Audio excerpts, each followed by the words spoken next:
మాజీ మంత్రి కాకాని గోవర్ధన్ రెడ్డికి ఇచ్చిన 3 రోజుల పోలీసు కస్టడీ ముగిసింది. ఈ కస్టడీ కాల వ్యవధిలో రూరల్ డీఎస్పీ శ్రీనివాస్ నేతృత్వంలో రెవెన్యూ, మైనింగ్ శాఖ అధికారుల సమక్షంలో ఆయన్ను విచారించారు. కస్టడీ ముగిసిన నేపథ్యంలో కాసేపట్లో ఆయన్ను వైద్య పరీక్షల నిమిత్తం కాకాకిని నెల్లూరు ప్రభుత్వ ఆసుపత్రికి పోలీసులు తరలించనున్నారు. వైద్య పరీక్షల అనంతరం న్యాయమూర్తి ముందు హాజరుపరచనున్నారు. ఆ తర్వాత ఆయన్ను నెల్లూరు సెంట్రల్ జైలుకు తరలించేందుకు అధికారులు ఏర్పాట్లు పూర్తి చేశారు.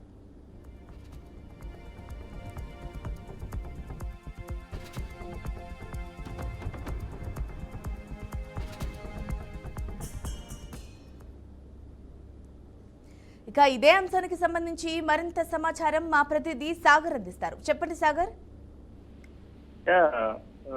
నెల్లూరు జిల్లాలోని తాటిపర్తి వద్ద, తాటిపర్తి అంటే పొదలకూరు మండలం వస్తుంది. పొదలకూరు మండలంలోని తాటిపర్తి సమీపంలో వరదాపురం వద్ద రుస్తుం అనే ఒక మైన్ లో, కాలం ముగిసిన రుస్తుం మైన్ లో సుమారు 250 కోట్ల రూపాయల అక్రమ మైనింగ్ చేశారని, అలాగే పేలుడు పదార్థాలు అక్కడ నిల్వ ఉంచడం, నిరాకరించడం, అలాగే చుట్టుపక్కల గిరిజనులు బెదిరించడం అనే పలు కేసుల్లో కాకాని గోవర్ధన్ రెడ్డిని పోలీసులు అరెస్ట్ చేయడం, రిమాండ్ పంపించడం జరిగింది. ఈ రిమాండ్ తర్వాత పోలీస్ కస్టడీ నిమిత్తం గత 3 రోజులుగా అంటే నిన్న, ఈ రోజు, అలాగే మొన్న 3 రోజుల నుంచి పోలీస్ కస్టడీలో ఉన్నారు. ఈ పోలీస్ కస్టడీలో కూడా మొత్తం అంటే కోర్టు డైరెక్షన్ మేరకు కాకాని గోవర్ధన్ రెడ్డికి సంబంధించిన న్యాయవాది, అలాగే ఇటు ఎవరైతే రెవెన్యూ అధికారులు, మైనింగ్ అధికారుల సమక్షంలో కాకాని 3 రోజులుగా ఈ కేసు అంతటికి కూడా ఇన్వెస్టిగేషన్ ఆఫీసర్ గా పనిచేసిన రూరల్ డిఎస్పీ ఘట్టమనేని శ్రీనివాసరావు ఆధ్వర్యంలో 3 రోజుల పాటు సుదీర్ఘంగా విచారించారు. ఈ రోజు 10 గంటల సేపు, నిన్న 10 గంటలు, తొలి రోజు 4 గంటలు, ఈ విధంగా మొత్తం 24 గంటల పైన కాకాని గోవర్ధన్ రెడ్డిని సుదీర్ఘంగా విచారించారు పోలీసులు. దీంట్లో అనేక ప్రశ్నలు కూడా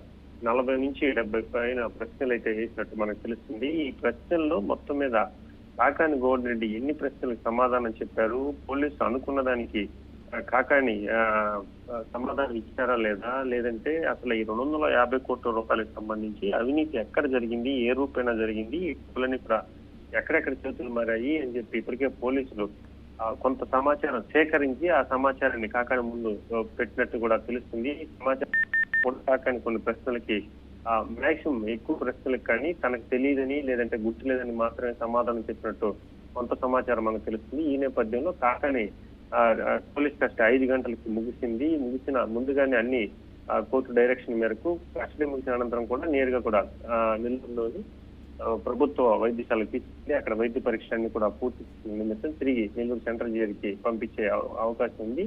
ఈ నేపథ్యంలో 5 గంటలు పూర్తయిన తర్వాత కృష్ణపట్నం పోలీస్ స్టేషన్, ఇది ఎర్రపల్లి నియోజకవర్గంలో ఉంటుంది. ఇక కృష్ణపట్నం పోలీస్ స్టేషన్ లోనే గత 3 రోజులుగా కాకాని కస్టడీలో ఉన్నారు, పోలీస్ కస్టడీ విచారణలో ఉన్నారు. సో మొత్తం ఇప్పటికే పోలీసులు దీనికి సంబంధించి భారీ బందోబస్తు ఏర్పాటు చేశారు. ఆయన ఒక మాజీ మంత్రిగా ఉండడం, అలాగే అదే నియోజకవర్గానికి, ఎర్రపల్లి నియోజకవర్గానికి చెందిన నేత కావడంతో ఇది ఒక ప్రతిష్టాత్మక తీసుకున్న పోలీసులు ఎటువంటి అడ్డంకులు లేకుండా, ఎక్కడ కూడా ఇబ్బందులు లేకుండా కాకాని తీసుకువచ్చినప్పటి నుంచి కూడా గట్టి బందోబస్తు మధ్య విచారణ జరుగుతుంది. అలాగే పూర్తిగా కూడా పటిష్ట బందోబస్తు ఏర్పాటు చేసిన పరిస్థితుంది. సో ఈ నేపథ్యంలో పోలీస్ కస్టడీ ముగిసిన వెంటనే కూడా కాకాని ప్రస్తుతం నెల్లూరు ప్రభుత్వ వైద్యశాలకు తీసుకెళ్తున్నారు. అనంతరం కూడా అక్కడ వైద్య పరీక్షలు ముగించిన తర్వాత నేరుగా సెంట్రల్ జైలు తీసుకుంటారు. సో మొత్తం మీద ఈ కేసులు, అక్రమ మైనింగ్ కేసులు, 252 కోట్ల రూపాయల అక్రమ మైనింగ్, అలాగే ఎస్సీ కేసులు, పేలుడు 19 కేసులు, ఈ కేసుల్లో పోలీసులు ఇప్పటికీ మొదట 3 నిందితులుగా పేర్కొన్నారు. ముగ్గురు ముద్దాయిలు చేర్చారు.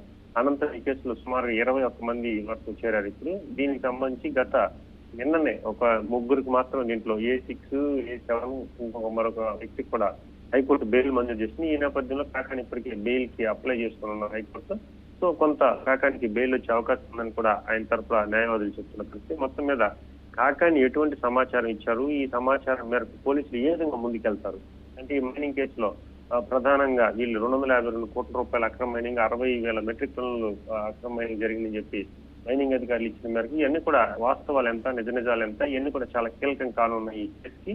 అందులో పోలీసులు ఎంతవరకు ఇవన్నీ కూడా రాబట్టగలరు, ఇవన్నీ కూడా చూడాల్సిన పరిస్థితి ఉంది. Thank you Sagar.